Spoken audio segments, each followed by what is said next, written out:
देखिए, आम आदमी पार्टी का काम ही है रायता फैलाना और सनसनी फैलाना। तो उनसे किसी को बताना चाहिए कि ना तो आप कोई रचनात्मक किसी उपन्यास के लेखक हैं, ना मनोहर कहानियों के आप संपादक हैं, और ना ही आपका काम है इस तरह के रोज़ाना मनगढ़ंत आरोप लगाना और इस तरह की कॉन्स्पिरेसीज बनाना। कृपा करके तथ्यों के आधार पर बात करें, और अगर आपने भ्रष्टाचार किया है और उसका जवाब आप दे नहीं पा रहे हैं तो जाहिर सी बात है पूछताछ होगी। अब उसमें ये कह देना कि मनीष सिसोदिया का बाहर निकल कर आना कि भाई वो तो ऑपरेशन लोटस कर रहे थे। भाई सीबीआई को सवाल पूछ रही थी आपसे आबकारी नीति के बारे में, उसका आप जवाब दे नहीं पाए।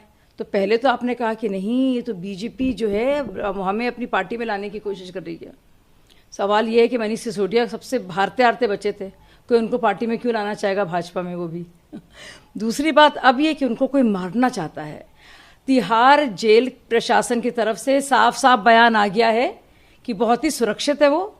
हमने सुना था पहले सत्येंद्र जैन के बारे में भी क्या कहा जा रहा था, कैसे रह रहे हैं, उनका वेट कम हो गया।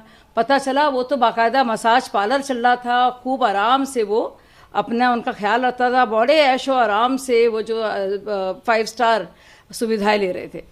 तो झूठ ना बोलें, जितना ज़्यादा झूठ बोलेंगे उतना और अपनी बेइज्जती कराएंगे। जी ma'am, Delhi excise policy case में ईडी ने अब तेलंगाना के सीएम केसीआर की डॉटर जो है के कविता, उनको समन किया है, तो क्या आपकी प्रतिक्रिया है इस पर?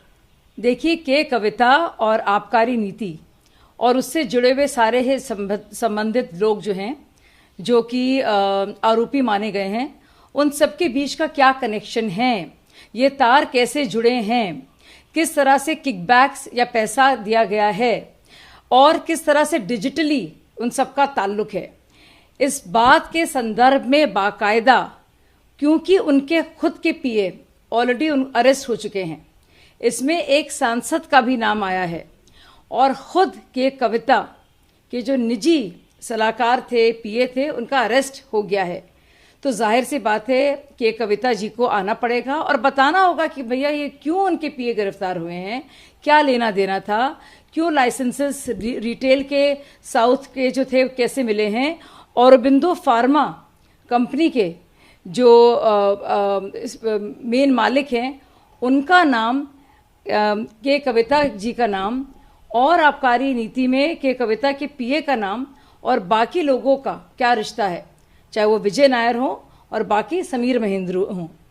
क्या उनका कुछ लेना देना आबकारी नीति को बनाने में और इम्प्लीमेंट करने में और साउथ के कुछ जगह लाइसेंस देने में कुछ काम था उनका, या उनका कुछ इसमें उनकी कुछ किसी तरह से उनका कुछ कनेक्शन है? तो इन तारों को जोड़ना सीबीआई का काम है, और तार मुझे लगता है सब जुड़े हुए हैं, और इसीलिए बहुत ही याराना अब दिख रहा है।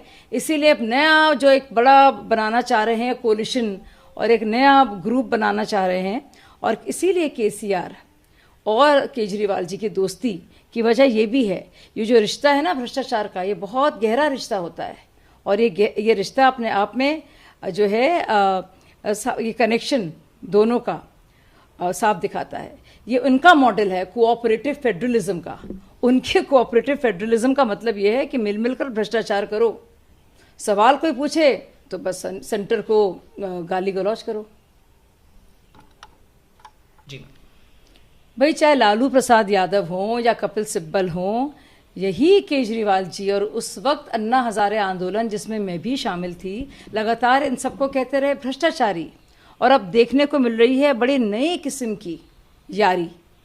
तो ये क्या रिश्ता कहलाता है, ये तार कैसे जुड़ते हैं, ये किस तरह का नया मॉडल जो है तैयार हो रहा है समाजवादी पार्टी के बीच, कपिल सिब्बल के चलते, केसीआर और केजरीवाल के, ये तार कौन से जोड़ते हैं? इसका मकसद सिर्फ और सिर्फ भाजपा की मुखालफत है, या अपने ऊपर लगे हुए संगीन भ्रष्टाचार के इल्ज़ाम का बचाव है?